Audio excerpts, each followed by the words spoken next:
This is a little PSA. I'm sure by now you know what that is. This is a PSA. This guy was coming from Reno, Lake Tahoe area, heading north up into Oregon, I believe, and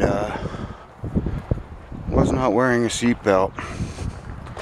Somehow he managed to get ejected and died on the scene. 30 years old. People, wear your seatbelt. You know, wear your seatbelt. Just wear your freaking seatbelt. I don't even understand how this guy got ejected. Must have happened before it stopped rolling. Rolled hard enough, it busted it. Clear off. Wear your seatbelt.